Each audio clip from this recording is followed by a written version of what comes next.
Super vibrant colors like a bright red or a deep black are difficult to achieve in Swiss meringue buttercream. You can end up adding tons of gel food coloring, but not quite reach that really saturated hue. Now, I've seen lots of videos on here where you microwave Swiss meringue buttercream that's been colored, and it does indeed make the color more vibrant. This works because Swiss meringue buttercream in and of itself is kind of a magical concoction. When we make it, it turns from this kind of scary looking, dreadful soupy mess almost magically into a fluffy cloud. So Swiss meringue buttercream is not really magical, but it's what's called an emulsion. An emulsion is when you bring a fat-based ingredient, in this case it's butter, together with a water-based ingredient or meringue. Swiss meringue buttercream is a very stable emulsion. It's a tight matrix of ingredients, so tight that after we make it and add something in, such as a water-based food coloring, it has a hard time navigating this tight matrix. What's happening is that the food coloring remains in these larger droplets. They're unevenly distributed in this matrix, and that comes off to us as a very muted, very pale color. And the reason why we can't get a very bright color off the bat. Microwave or applying heat to your buttercream completely destroys the emulsion. So we're separating the fat from the water, but that allows the water-based gel food coloring to migrate into the water and evenly disperse and give us that brighter color. And it's almost instantaneous. Once you put it in the microwave and pull it out, you'll often see these patches of brighter color. Now, I think that we can all agree that putting your buttercream in the microwave is kind of a scary thing. I mean, do we just waste all those ingredients and hard work? Are we gonna be able to revive it back into that beautiful fluffy state? And if we do we lose anything by using this technique? Is there a loss in volume or fluffiness by heating it in this way? And the spoiler alert is yes, we are going to be able to revive our buttercream back into its beautiful fluffy state. In addition, I'm going to teach you how to use the heat to vary the intensity of the color. But first, let's go over how the emulsion works in the buttercream. Remember how I mentioned earlier how Swiss meringue buttercream is a stable type of emulsion? The main reason for that is right here. It's butter. Within the butter, there's something called an emulsifier. You can think of an emulsifier as a connector. It's kind of like that friend that you have that has these dinner parties that brings eclectic groups of people together that wouldn't have otherwise met, but you somehow get along because this friend is here.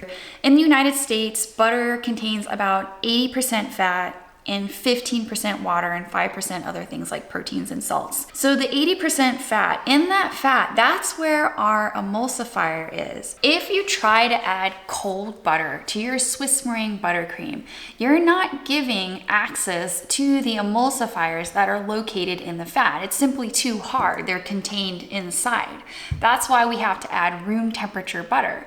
When it's slightly melted and more in kind of like a soft state, the meringue can access the emulsifiers that are contained within the fat, and everything kind of comes together. Congratulations, you just created a very stable emulsion. Now it's time to color it. This is the process that I use if I have a large batch of buttercream and I want to go straight to the darkest color. First, you're going to want to move all of your buttercream into a microwave safe bowl and then add your food coloring. I'm going for a deeper red, so I added about 10 drops of red food coloring to this. Honestly, I could have added a lot more, but I was running really low on my red gel food coloring because of all the red velvet cake I've been doing. This was about 3 cups of frosting, and I microwaved it on high power for about 25 seconds. Then I stirred it really vigorously to distribute the gel food coloring, and you can see it's quite a bit darker. So we've destroyed the emulsion and liquefied the fat. The only thing we have to do now is to solidify the fat so that we can redevelop that emulsion. So I'm going to put this in the fridge for 30 minutes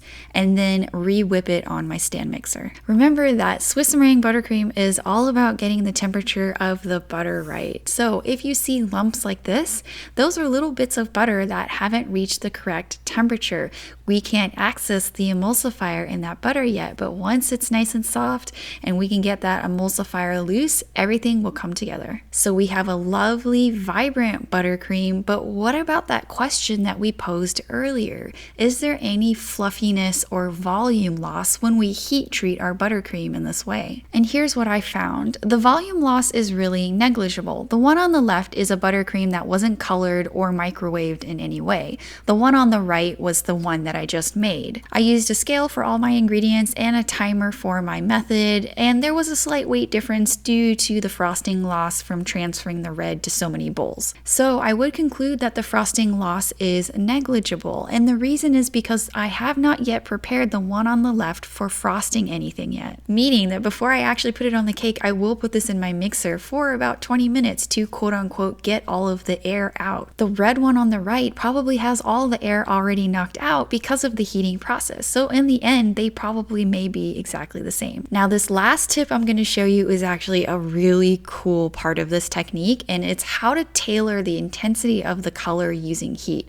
We're going to use violet. The gist of this is that we're going to heat our buttercream in the microwave using short bursts of heat until we get the color that we like. Now I feel like everybody's microwave is going to be different. Mine is a 1200 watt microwave that I'm using at 3-second bursts. And you're going to make sure to stir after every heating step. So just so you can see the difference, this is the color at 0 seconds. Here's the color at 6 seconds, then again at 12 seconds. And for the last heating step, I had to put it in the freezer for about a minute to firm up the buttercream a little bit, and that is at 18 seconds of heating total. Now, before I conclude my diatribe on my love for emulsions and buttercreams in general, I was wondering about whether adding gel food coloring to the meringue at the onset of the process would actually give us the same result. It ended up giving me the same color as if I were to add it at the very end of the Swiss meringue buttercream process. And I think this is because, remember how I said that butter contains about 15% water? Most of that is locked in the emulsion, and we don't really have access to it unless we melt some of the buttercream. So for the most part, I'd leave coloring meringues for baked meringues or macarons, but that's a video for next time.